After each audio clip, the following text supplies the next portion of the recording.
Okay, here we are. It's the first video of the project. If you can tell, this is, you probably can, because you sighted folks do amazing things.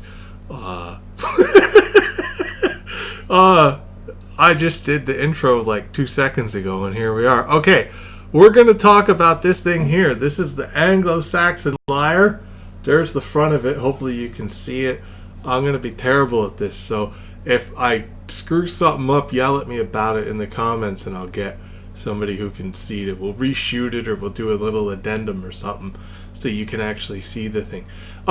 So this is going to be sort of a combo about the lyre, practicing, and all kinds of stuff. So this is my lyre, and I have for a strap, because I want to ask the lyre people about stuff. I have for a strap this piece of ribbon on the back there. That's exciting. I kind of wonder if I shouldn't get a wider strap or something, but okay. So, lyre, it's got 6 strings. The historical tuning, the one we have a reference for anyway, is just a scale, the first 6 notes of a scale. Alright, so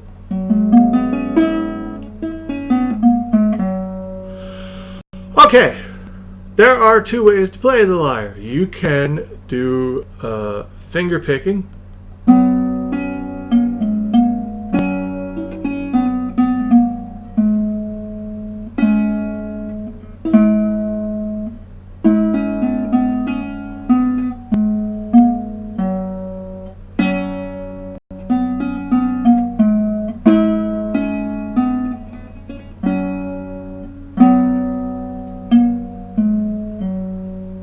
So this is tuned in about G, and one thing I don't like about it, you can hear if we do the strings, especially finger picking.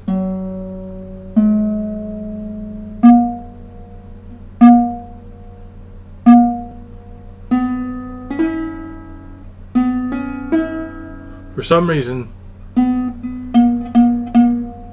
that 3rd string's dead, so I don't know if it's sort of wrapping around itself or what. It's better if you go lower, but it was all out of tune, so I just tuned it up to roughly G. Okay, so you can grab it by the arm and hold it like this. Okay, let's talk about doing things. I finger pick like this. I have my hands sort of angled like, I don't even know if this is the right way to do it, but I heard about, some guy did a harp video, and he said you sort of angle your fingers instead of going like this and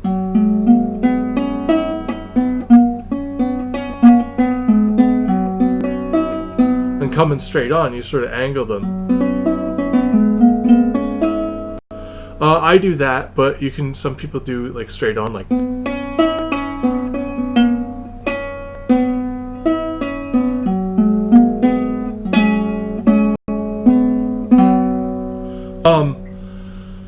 So when you practice stuff, you want to go slow. So if I'm trying to do, let me just come up with a pattern. So if I'm going like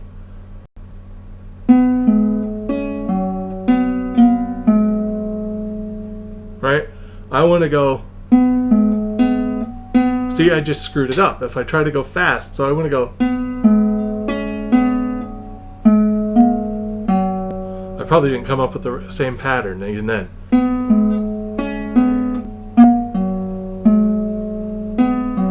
So let's see if I can remember that one. Okay, so if I'm doing that, I can start doing it faster, but you want to do it really slow because you want to get that pattern in your memory.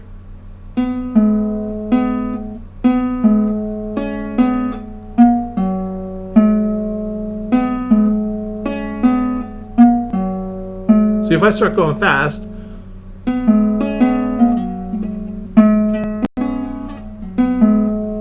now, as I started doing it again, I screwed it up. So you want to start slow.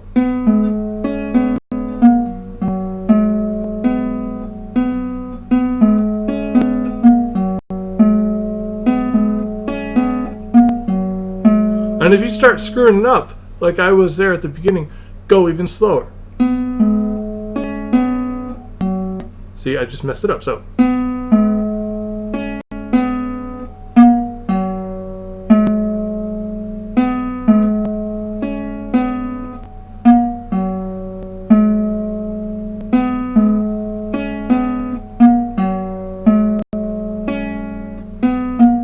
See, now I'm screwing it up, so I'm going too fast. So you want to go.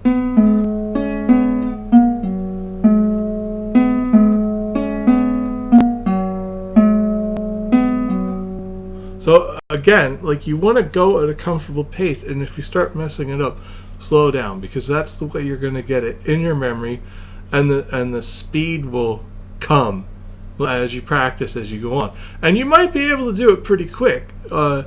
If I practice that, I don't want to do this because I don't want to bore everybody to death, but if I practice that for like 5 minutes straight, I might be able to build up speed at least more than I was, like, pretty quick. I'll be able to get it at a faster speed. It won't be super, blazing fast, but I'll be able to get consistency at a higher speed than I was doing before.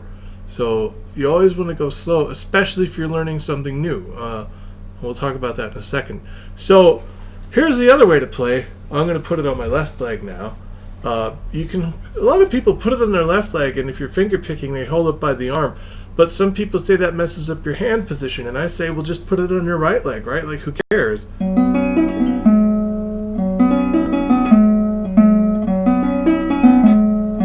That's another thing, by the way. If I'm finger picking, you hear I slowed down there. So if you go slower, you can.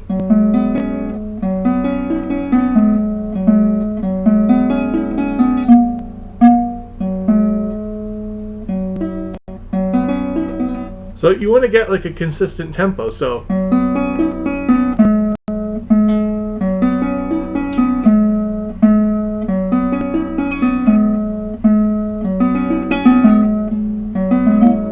now I screwed it up, so I'm going too fast again. So that's the thing a lot of people want to do, because you want to play fast, you want to, do some stuff, but you always want to go slow enough that you can be consistent with it, because that's the way you're going to keep it. So if I really want to learn that pattern,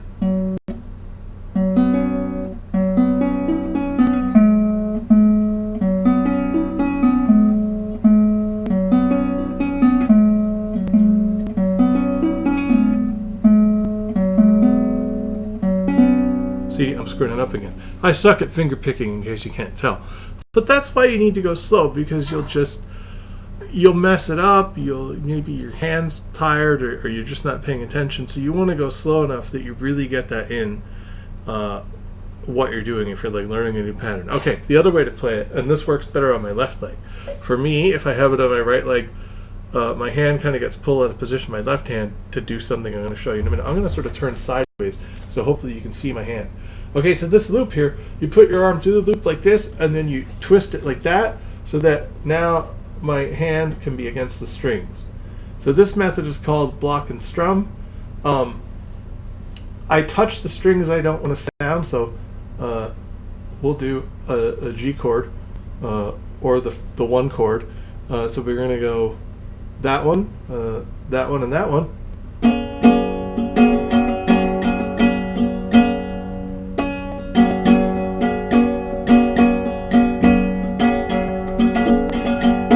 Then if we change strings, I'll move just 2 fingers.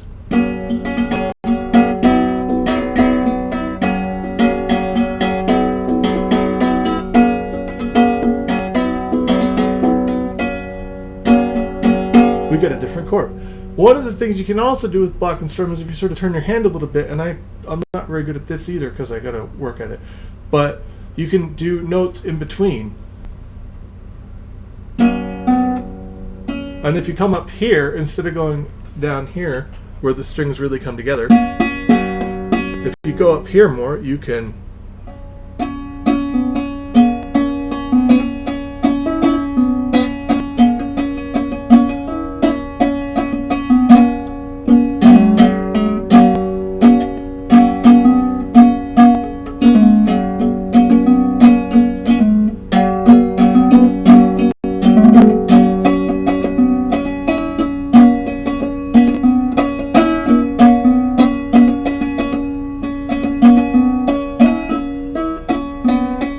it's hard. Now, again, let me go through doing slow stuff, because I'm sort of finger picking with my left hand. So here's the thing I'm going for.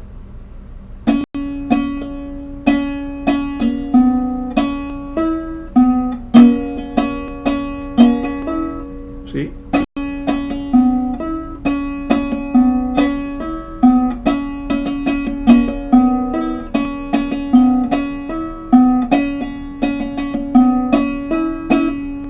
So again, you want to go slow because that's kind of tricky. You're not just strumming anymore.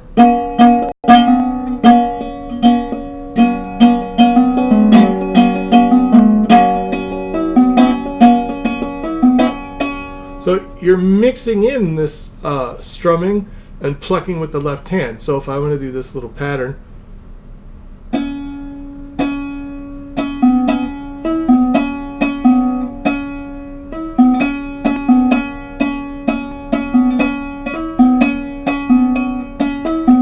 so it's not just strum, pick, strum, pick, strum, pick. You're doing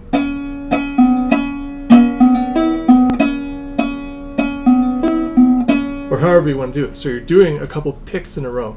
So again, you want to be going slow to do that. Oh, what was the other thing I was going to do? Oh, scales. Okay, everybody thinks scales are boring, so you're sitting here doing a scale, right? And you're going.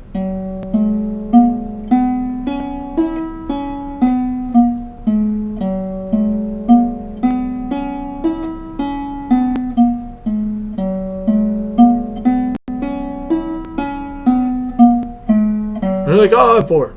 First of all, if you're bored, that means you're getting it right. That means that you're doing it and you can kind of get it down automatically.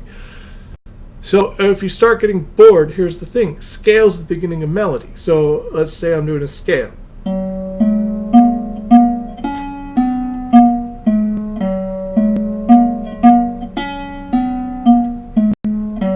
So I didn't do a full scale there. Let's say I want to do a full scale.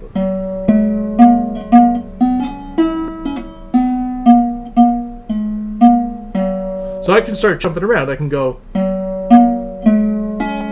Oh, hang on. See, I messed up again.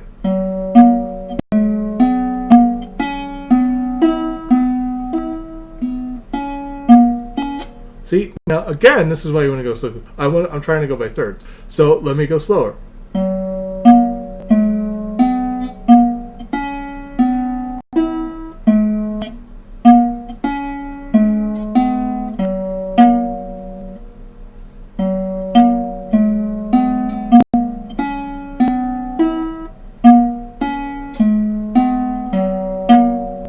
So that's another thing you can do. You can start jumping around or doing intervals like that, doing different ways of doing a scale, and you start getting little melodies that you might want to use, that you might want to go.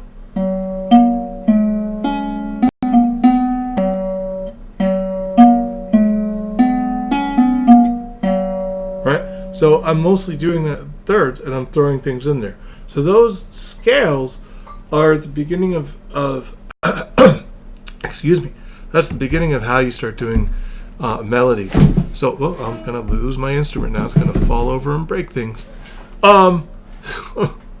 So, I don't remember what I wanted to ask the Lyre people about. Oh, probably my posture and my hand positioning. Hopefully you got to see that, and the Lyre strap. When I have it over on my right side, but I think this is because the strap is too thin. Like if I try to do, so let me turn again. So if I have it on my left leg and put my arm through the strap, well, if I can get it, there we go. I can sort of turn my hand like this and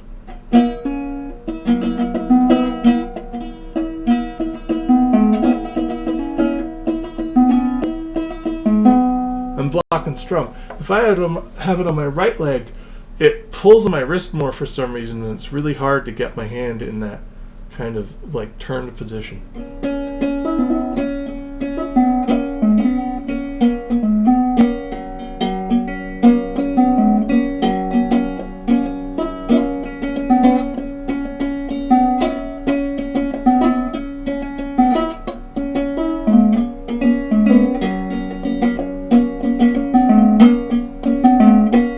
Although I seem to be doing okay with it there. But at least when I was starting out especially, it made it a lot harder, and I was sort of wondering why that was, because the strap in relation to my wrist should be the same way, I would think, no matter what leg it's on. So maybe it's that my arm is over more, I don't know. And I was wondering if maybe a longer strap or a wider strap would help with that, because it's just this thin piece of ribbon we found, and so it's not really the greatest strap in the world, but it kind of works. Okay, that's sort of the intro to the Anglo-Saxon lyre. I'm sorry I didn't really play it and jam out on it, but as you can hear, I'm not the greatest at it yet. but it's pretty cool. If you're interested in getting one, let me know. I can let you know where to get one. There's also plans on the web from a couple of people to make one if you're so inclined and work with wooden things like that. So there you go. You can find out about that too. So I hope you all enjoyed the video and hearing a little bit about my philosophy about practicing and dealing with music and illustrating by me screwing up a lot why you want to do that stuff. I believe in leading by example, you know what I mean? I think it helps to see examples. So there you go. That's the very first video. Until next time, have a good week or whatever we're having.